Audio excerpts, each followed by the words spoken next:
Hi students, आज हम problem 6 लेंगे एडमिशन ऑफ पार्टनर ये टॉपिक का। रीड करते हैं। चलो 1 मिनट। बिफोर रीड करने से पहले मैं आपको एक क्वेश्चन पूछूंगा, आप वीडियो पॉज करके उसका आंसर ढूंढ लेना पहले ही, ठीक है। क्वेश्चन ये है,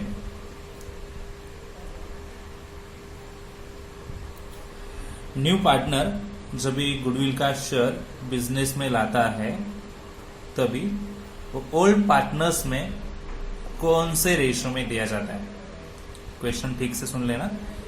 जब भी ओल्ड पार्टनर्स गुडविल का शेयर बिजनेस में लाएगा तो ओल्ड पार्टनर्स के बीच में वो कौन से रेशो में डिस्ट्रीब्यूट होगा। इसका आंसर आप ढूंढ लेना और मुझे बाद में बता देना, ठीक है। ओके, तो स्टार्ट करते हैं reading. Akash and Suraj are partners in a firm sharing profit and losses in the ratio 3:2. Their balance sheet as on 31st March 2013 was as follows. देखो बैलेंस शीट क्या बताइए। लाइबिलिटीज दिए, कैपिटल अकाउंट दोनों partners के balance दिए, general reserve given है, sundry creditors and bills payable दो liabilities given है। एसेट साइड में furniture, stock, land and building, plant and machinery, sundry debtors and cash. तो आपको अगर स्टेप्स पता चल गई होंगी तो मैं बोलूंगा यहाँ पे पहली स्टेप बनेगी कैश की, then remaining asset second step, और third step profit and loss की बनती है बट यहाँ पे है ही नहीं है, तो एसेट्स की 2 स्टेप्स बनेंगी। लाइबिलिटीज में कैपिटल का फर्स्ट, जनरल रिजर्व का second and third remaining liabilities से जो 2 है। ओके, तो वापिस मुझे स्टेप्स लिख के बताने की जरूरत नहीं है, फिर मैं आपके लिए लिखूंगा और फिर आप देख लेना, वापिस रिवाइज कर लेना, ठीक है। अभी इंपॉर्टेंट है एडजस्टमेंट्स रीड करना, और जो भी हमें टिक मार्क्स की अगर जरूरत होगी तो हम टिक मार्क्स कर देंगे। चलो पढ़ते हैं। They agreed to admit Sanjay in their partnership on 1st April 2013 on the following terms. New partner name is Sanjay. Date of admission is 1st April 2013. ये डेट कहाँ पे जाती है आपको पता होना चाहिए, ये जाती है बैलेंस शीट को। ओके, अभी एडजस्टमेंट्स में बोलते हैं। First, Sanjay should bring ₹1,500 as his share of goodwill. तो संजय 1,500 गुडविल का शेयर लेके आ रहा है, ठीक है। मैंने क्वेश्चन पूछा था पहले ही स्टार्टिंग में, आपको पता होगा गुडविल का शेयर अगर न्यू पार्टनर लाता है तो ओल्ड पार्टनर्स कौन से रेशियो में डिस्ट्रीब्यूट करके लेंगे, ठीक है। मैं तो डिस्कस करूंगा बाद में। On and ₹2,000 as is capital, और वो कैपिटल कितना ला रहा है, ओनली 2,000, ठीक है। Reserve for doubtful debts is to be provided at the rate 5% on debtors. तो आरडीडी की एडजस्टमेंट है और वो भी डेटर्स पे है, तो हमें पता है क्या करना है। पहले तो हमें टिक मार्क करनी होगी, मैं छोटी सी टिक मार्क यहाँ पे कर देता हूँ डेटर्स के बाजू में। आफ्टर दैट आगे बढ़ेंगे। Land and building be appreciated 10% per annum. Name दिया लैंड एंड बिल्डिंग, जो मेरे पास पहले से एसेट्स में है, मैंने टिक मार्क कर दिया। Plant and machinery to be depreciate at the rate 5%। देखो प्लांट एंड मशीनरी का भी नाम आया है, तो मैं यहाँ पे टिक मार्क करूंगा। आफ्टर दैट आगे बढ़ेंगे। Stock to be depreciate at the rate 10% per annum. Stock का नेम है यहाँ पे, तो स्टॉक पे टिक मार्क जाएगा। And this is the adjustment number 5। The new profit sharing ratio will be 2:1:1। New ratio दिया है, पार्टनरशिप का न्यू रेशियो दिया है, ठीक है। ये इंपॉर्टेंट है, देखेंगे इसका यूज क्या होगा। Prepare revaluation account. देखो पहला ऐसा प्रॉब्लम अभी हमारे सामने आया है जहां पे पहले अकाउंट का नाम रिवैल्यूएशन बोला है। तो हमारा पहला अकाउंट क्या होता है normally, profit and loss adjustment account, उसका ही दूसरा नाम है रिवैल्यूएशन अकाउंट। तो इस बार हम प्रॉफिट एंड लॉस एडजस्टमेंट नहीं लिखेंगे, हम लिखेंगे रिवैल्यूएशन अकाउंट। दोनों का नाम एक ही है, दोनों अकाउंट एक ही है, तो कभी वो बोलते हैं रिवैल्यूएशन अकाउंट, कभी वो बोलते हैं profit and loss adjustment account, दोनों अकाउंट एक ही रहेंगे। पार्टनर्स कैपिटल अकाउंट बनाओ एंड न्यू बैलेंस शीट। देखते हैं मैंने किस तरह से अकाउंट्स बनाए हैं, आपको भी वैसे ही बनाने पड़ेंगे। तो पहले मैं बोलूंगा मेरे पास है रिवैल्यूएशन अकाउंट, ये डेबिट साइड और एक क्रेडिट साइड। देन उसके नीचे मैंने बनाया है पार्टनर्स का कैपिटल अकाउंट। तो 3 पार्टनर्स है हमारे पास, आकाश, सूरज एंड संजय। ये मेरा डेबिट साइड है और एक क्रेडिट साइड। मुझे नाम यहाँ पे लिखने पड़ेंगे। पहला पार्टनर आकाश, दूसरा सूरज एंड तीसरा है संजय, ठीक है। 3 पार्टनर्स नेम हो गए। मैंने यहाँ पे पहले से ही एडवांस में लिख के रखा है बाय बैलेंस ब्रॉट डाउन। यहाँ पे मुझे पता है ओपनिंग बैलेंस कैपिटल का यही लिखना है, आपको भी अभी आदत हो जाएगी, तो मैंने पहले से ही लिख के रखा है। ठीक है, ये 2 अकाउंट्स हो गए ये पेज पे। अभी न्यू पेज पे मैंने तीसरा अकाउंट बनाया है बैलेंस शीट, जहाँ देखो यहाँ पे डेट भी लिखी है मैंने।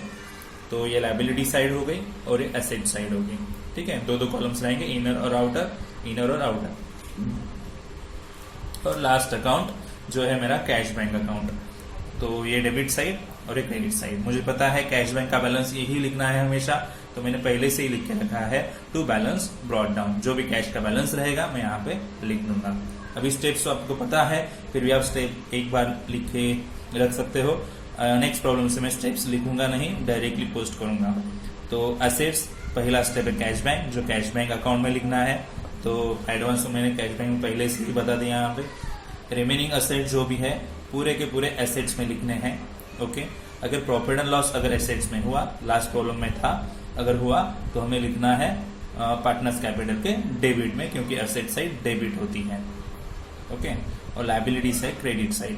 लायबिलिटीज की पोस्टिंग कैपिटल बैलेंस पहले पोस्ट करेंगे, देन रिजर्व्स की कुछ अमाउंट होगी तो पोस्ट करेंगे, एंड देन रिमेनिंग लायबिलिटीज। ठीक है, चलो पोस्टिंग स्टार्ट करते हैं। तो पहले एसेट्स में जाएंगे। We can see there is a cash balance 9200। कितना है? 9200। तो कैश बैंक में पोस्ट करेंगे। Okay, very good. तो ये रहा बैलेंस कैश बैंक के लिए लिखने के लिए। सो मैंने पहले से एडवांस में लिखा है to balance brought down, only मुझे अमाउंट लिखनी है 9200। आफ्टर दैट हमें लिखनी है एसेट्स। एसेट्स है कितनी देखेंगे, 5 एसेट्स है, उनमें से 4 पे तो टिक मार्क है, फर्नीचर पे टिक मार्क नहीं है। तो हमें पूरे के पूरे एसेट्स लिखने हैं एसेट्स में। जिन पे टिक मार्क है उनकी अमाउंट इनर कॉलम में जाएगी और एक लाइन हम छोड़ देंगे। तो देख लीजिए एसेट्स, पहला फर्नीचर 2100, तो लिखेंगे एसेट्स में। मेरी एसेट साइड यहाँ पे है, क्या आप देख सकते हो? Yes, very good. तो फर्नीचर यहाँ पे लिख दिया मैंने और अमाउंट है 2100। इनर या आउटर? आउटर। क्यों? क्योंकि उस पर टिक मार्क नहीं है। फर्नीचर मैंने आउटर में लिख दिया। आफ्टर दैट मुझे दिख रहा है स्टॉक यहाँ पे 28,700 का। तो स्टॉक मुझे लिखना है एसेट्स में। यस, मैं यहाँ पे लिख दूंगा, क्योंकि एडजस्टमेंट है तो मुझे अमाउंट इनर कॉलम में लिखनी पड़ेगी। ओके, और एक लाइन हम छोड़ देंगे। Very good. Then land and buildings 35,000 की है, तो लैंड एंड बिल्डिंग यहाँ पे लिखनी पड़ेगी। ओके, हम लिख देंगे लैंड एंड बिल्डिंग। कितनी अमाउंट है? 35,000। क्योंकि उस पर एडजस्टमेंट है हम उसे इनर में लिख के छोड़ देंगे। Okay, after that next adjustment plant and machinery 49,000 का है, तो हम यहाँ पे लिखेंगे प्लांट एंड मशीनरी एसेट्स में, प्लांट एंड मशीनरी। ओके, 49,000। अगर आपके पास प्रिपरेशंस पहले से रेडी है तो आप मेरे साथ पोस्टिंग कर सकते हो, आपको अच्छे से समझ में आ जाएगा। ओके, आपको इसलिए मेरे साथ पोस्टिंग करना पड़ेगा। ठीक है, वेरी गुड। देन आगे बढ़ेंगे। सन्डे डेटर्स 63,000 का है, तो डेटर्स भी वहीं पे जाएंगे एसेट्स में। तो देख लो यहाँ पे सन्डे डेटर्स 63,000 इनर में लिख दिया और छोड़ देंगे क्योंकि उस पर टिक मार्क है। अभी कुछ असेट्स में बचा है क्या, हम देखेंगे। कैश बैंक पोस्ट किया, रिमेनिंग असेट्स पोस्ट किए। सो एसेट साइड फिनिश। देन हम जाएंगे लायबिलिटी साइड में।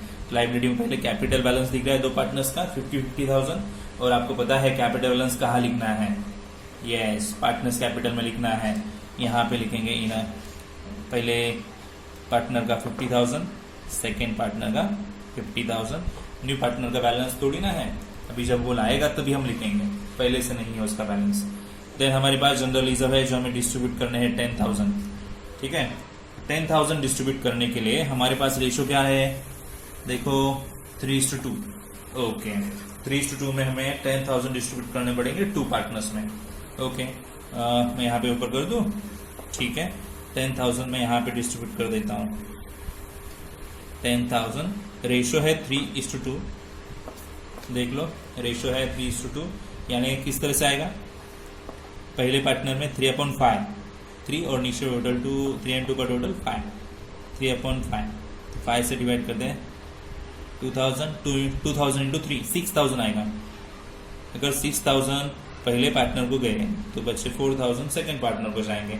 अभी कैलकुलेशन आपको समझ में आ गए होंगे, तो मैं अभी डायरेक्टली लिखता हूँ जनरल रिजर्व पार्टनर्स के क्रेडिट में बाय जनरल रिजर्व, शॉर्ट में लिखा। अभी पता है मुझे पहले पार्टनर को 6000 देने हैं 10 में से, तो बच्चे 4000 जो जाएंगे सेकंड पार्टनर को। वेरी गुड, ठीक है। अभी 2 स्टेप तो हमारी हो गई, कैपिटल बैलेंस पोस्ट किया, जनरल रिजर्व पोस्ट किया। अभी क्या बाकी है, रिमेनिंग लायबिलिटीज, उन पे टिक मार्क नहीं है। ओके, बट लायबिलिटीज है तो लायबिलिटीज में लिखनी पड़ेगी। लायबिलिटीज हमारे आते हैं बैलेंस शीट में, जो मेरी नेक्स्ट पेज पे है। Sundry creditors 60,000 and bills payable 17,000, दोनों वहीं पे लिखेंगे।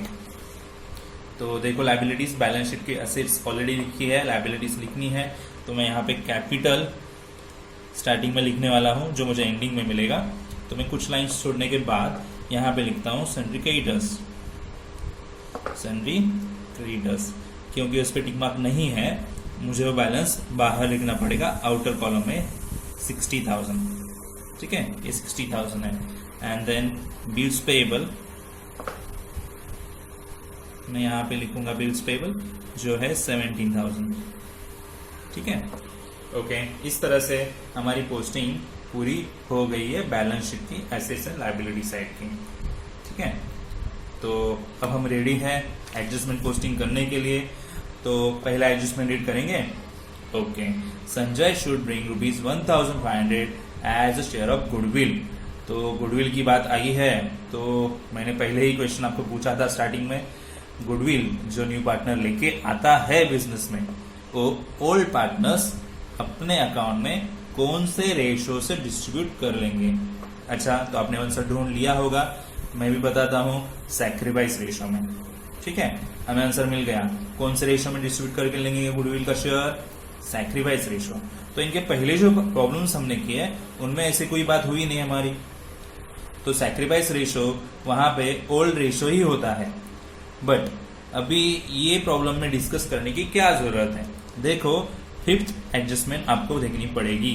The new profit sharing ratio दिया है यहाँ पे, अगर नया रेशो दिया है तो आपको सैक्रिफाइस रेशो ढूंढना पड़ेगा।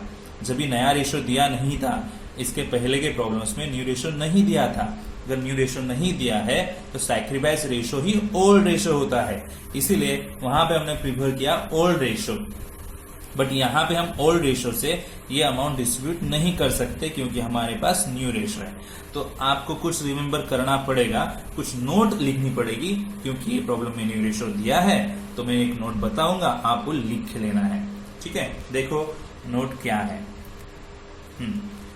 when new ratio is given in the problem, then share of goodwill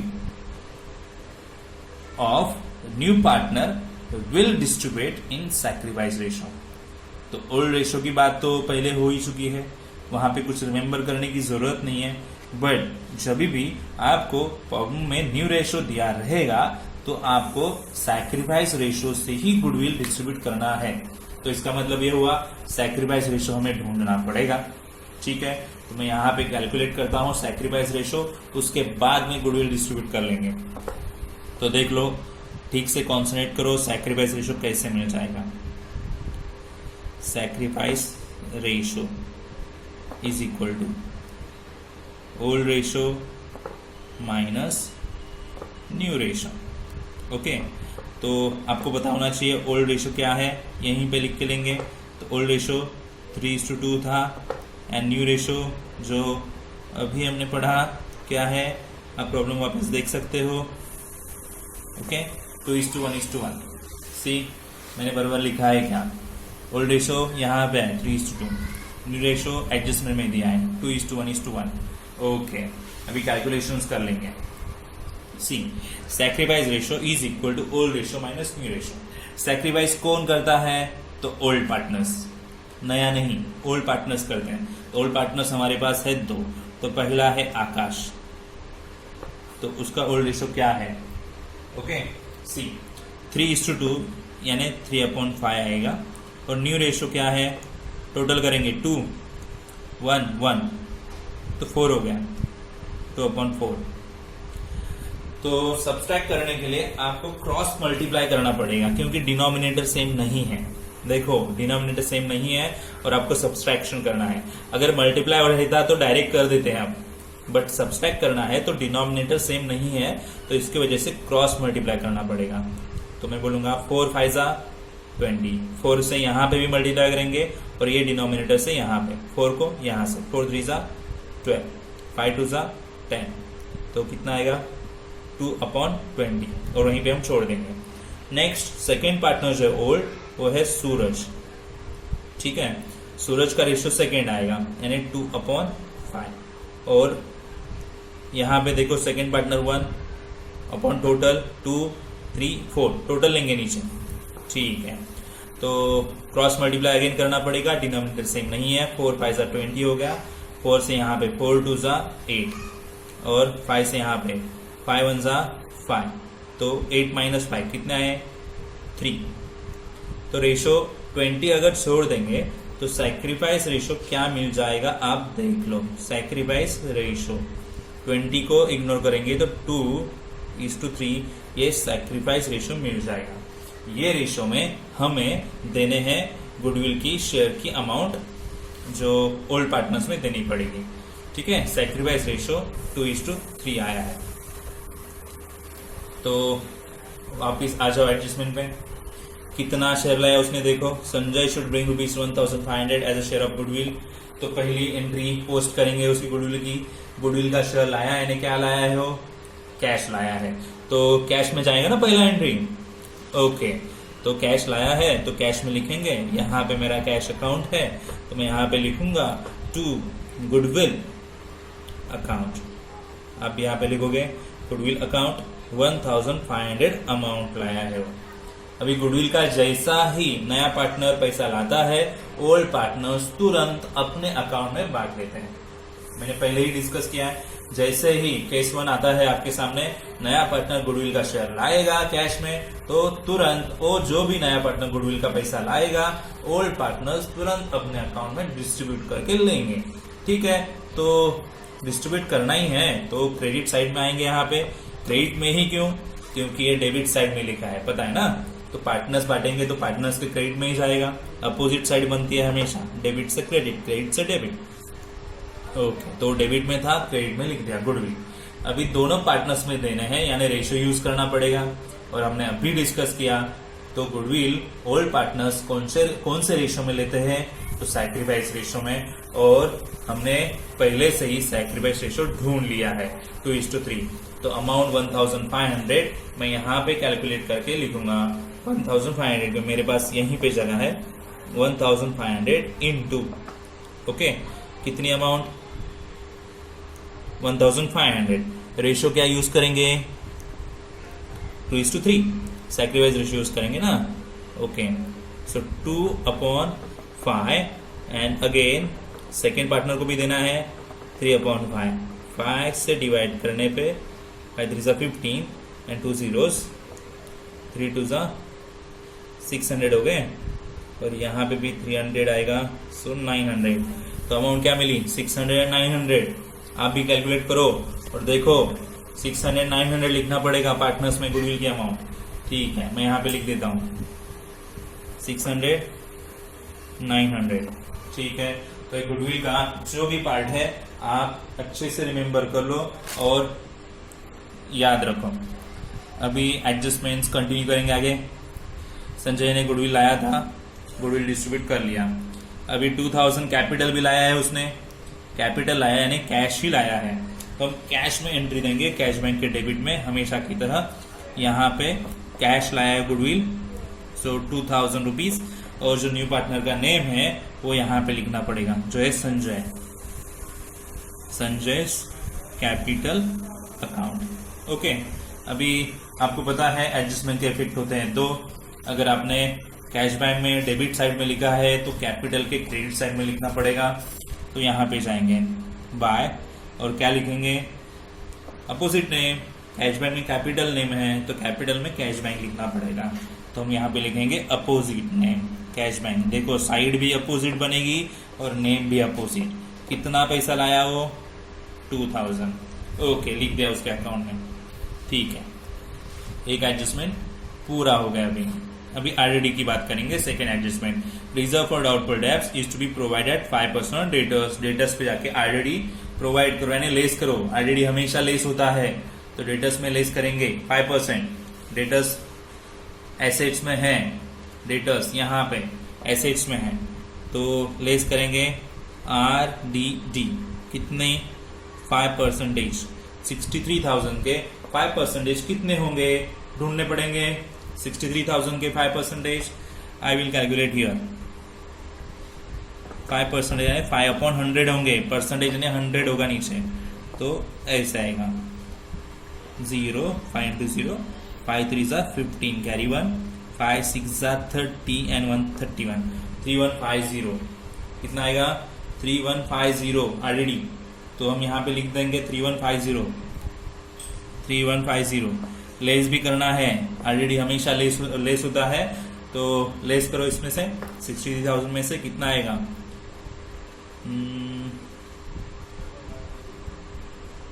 850 और कैरी के ने 59 आएंगे, 59,850 आएंगे। ठीक है, आरडीडी लेस किया है, आरडीडी का कंपैरिजन होता है, पता है ना। यहाँ पे मैं लिखता हूँ, चलो, old RDD and new RDD. Old RDD दिया ही नहीं है, यहाँ पे देते हैं बैलेंस शीट में, नहीं दिया है यानी 0 लेना पड़ेगा। और न्यू आरडीडी कितना मिला अभी 3150। अगर ओल्ड आरडीडी ज्यादा है तो प्रॉफिट बनेगा, न्यू आरडीडी ज्यादा है तो लॉस बनेगा। ऑफकोर्स न्यू आरडीडी ज्यादा है क्योंकि ये तो 0 है, तो ये बनेगा लॉस। और आपको पता है लॉस कहाँ पे लिखे जाएंगे, रीवैल्यूएशन अकाउंट हमारे पास है। डेबिट साइड में एडजस्टमेंट के लॉस लिखते हैं और क्रेडिट साइड में प्रॉफिट्स लिखते हैं। तो हम यहाँ पे डेबिट साइड में लिख देंगे आरडीडी। कितनी आरडीडी मिली 3150। तो आरडीडी की एडजस्टमेंट हो गई। अभी third, land and building be appreciated, sorry, land and building be depreciated at 10%। Depreciate यानी कम करना, 10% कम करने पड़ेंगे लैंड एंड बिल्डिंग में। डेप्रिशिएट यानी लेस करना। ठीक है, तो लैंड एंड बिल्डिंग यहां पे less depreciation at the rate 10%। तो परसेंटेज 10% कैलकुलेट डायरेक्ट हो सकते हैं। 10 लेस किया 3,500, तो लेस करेंगे कितने आएंगे 500, 4 - 3 1 31,500 आ जाएंगे। लैंड एंड बिल्डिंग की अमाउंट लेस हुई। अच्छा, एसेट की अमाउंट लेस होना, डिक्रीज होना, क्या होगा लॉस। और लॉस कहाँ लिखे जाएंगे डेबिट में अगेन। ओके, तो यहाँ पे लैंड एंड बिल्डिंग आ जाएगा। कितने लेस किए 3,500। ओके, देखो हर एक एडजस्टमेंट 2 बार लिखी जा रही है अलग अलग जगह पे। अभी प्लांट एंड मशीनरी की बात करते हैं, तो वो भी डेप्रिशिएट हुआ है 5%। प्लांट एंड मशीनरी कहाँ पे एसेट्स में, देखो डेप्रिसिएशन एट द रेट 5%। 49,000 का 5% हमें ढूंढना पड़ेगा, कितना आएगा ढूंढना पड़ेगा 4,900। तो जगह तो नहीं है मेरे पास कैलकुलेशन के लिए भी, ऊपर यहाँ पे कर दूं, ठीक है। 5% ढूंढने हैं, 2 0 ऐसे ही चले गए, 5 0 0, 5 9s are 45, carry 4, 5 4s are 20 and 4 24, yes, 2450 कितना आएगा 2450। तो प्लांट एंड मशीनरी की बात कर रहे थे हम, यहाँ पे लेस करेंगे 2450, ठीक है। ओके, लेस करेंगे तो 550 यानी 3000, तो 46,550 लेस करने के बाद आप वापिस लेस कर दो और देखो चेक करो राइट है कि नहीं। 2450 आएगी प्लांट एंड मशीनरी की डेप्रिसिएशन की अमाउंट। डेप्रिसिएशन लेस हुआ है ना, तो इसका मतलब ये लॉस हो गया, और लॉस हमें लिखना पड़ेगा कहाँ पे डेबिट में आगे। टू प्लांट एंड मशीनरी कितनी अमाउंट 2450। ओके, ये एडजस्टमेंट यहाँ पे हो गया प्लांट एंड मशीनरी का। उसके आगे भी है stock to be depreciate at 10%। Stock को भी 10% डेप्रिशिएट करो यानी कम करो, ठीक है, तो ये भी डिप्रिसिएट हो जाएगा। कितना परसेंटेज? 10%। तो एक जीरो निकाल दिया तो 2870 ऐसे अमाउंट आ जाएगी। ठीक है, 10 - 7 3 6 60 - 8 तो 80 आएंगे बराबर। कैरी के ने 7 7 - 2 5 25,830 आने हैं। ठीक है, आप लेस करके देख लो।